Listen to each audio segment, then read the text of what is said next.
everybody, I'm Bree the Plant Lady, and today I am about to embark on something I have never done before.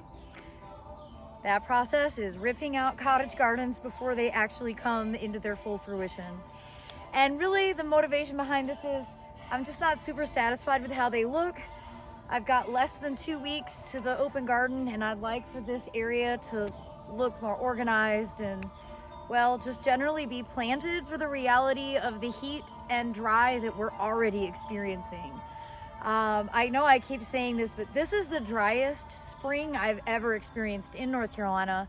And really, we started being dry last August. We were dry all fall. We had, some good rain over the winter, but not consistent enough, and we're way behind. And to be honest, I don't know why the news isn't talking about how dry we are.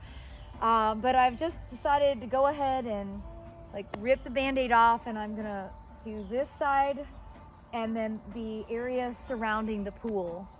I have the plants to go in. I'm having to keep them watered. So by getting this done early, it actually helps reduce some of the maintenance of keeping other plants alive that are in pots. And well, I hope I won't regret my decision. Well, all right, stay tuned to watch my progress.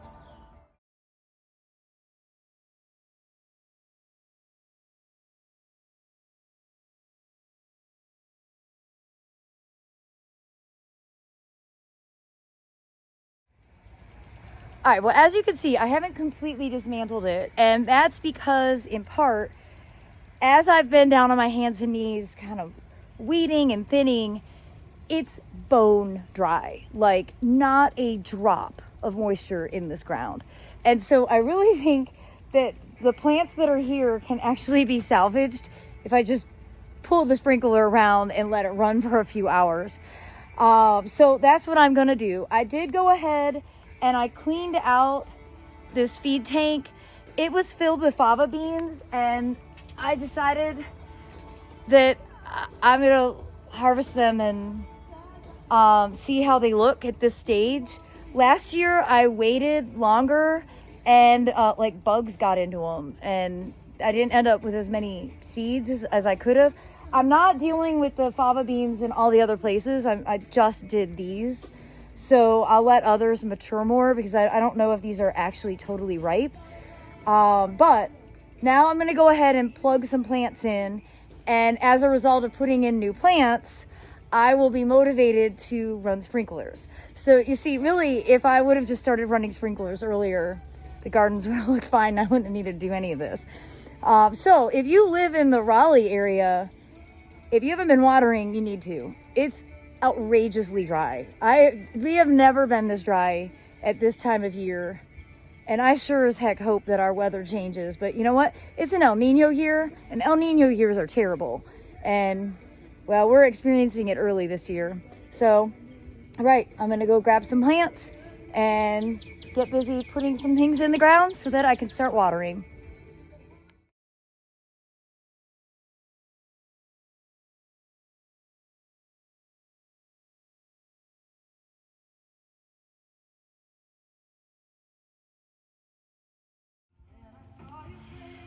Well, I know it's not a dramatic change because all the garlic is still in. It's not ready to be harvested.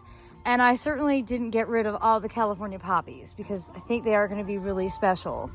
But I did put in some of my South African inspired plants, including plumbago. I did, the circle of coleus around the base. That's Alabama sunset. And then I put in 6 agapanthus. And this is a variety called Indigo Frost. And I'm excited about the agapanthus because that's actually introduced by my friend Andy, who lives in South Africa, who I actually saw when I was visiting with the IPPS tour. So I am pretty excited.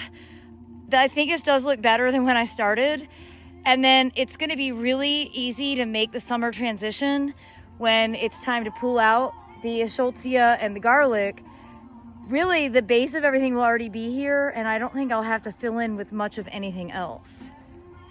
Now, as for this bed, I started to get worried that I was gonna make it really empty, so I stopped myself.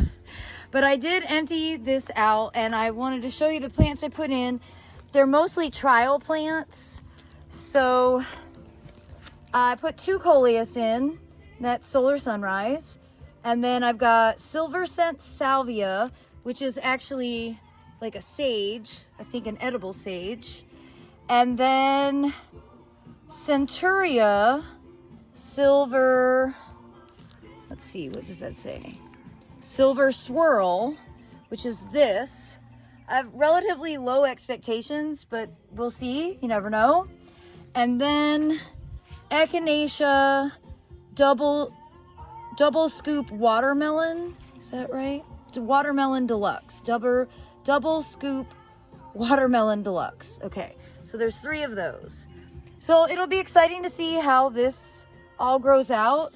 I think just in general, it looks tidier, and with some mulch, which I'll be getting in a few days, I'll be able to really cover up the ground, and I think that's gonna make the biggest difference of all, just getting these borders mulched so the edges read is purposeful, get everything mown properly, because I want it to be worth taking a picture of, and how it was looking today, it didn't feel that way. I'm also feeling confident now that tomorrow when I clean the pool, it's actually gonna stay clean. So it's my other ulterior motive for going ahead and being a little aggressive and getting some of the stuff cut back. All right, I am going to go grab a hose, turn the sprinkler on, and well, I'm gonna start watering on a regular basis because that is what needs to be done. I certainly wish it was different, but this year is proving to be exceptionally dry. So I hope this video will provide you motivation or warning that if you're in this area, you probably also should start irrigating, because the ground is really, really drier than I can ever remember. Well, as always, thanks so much for watching. Happy gardening, everybody.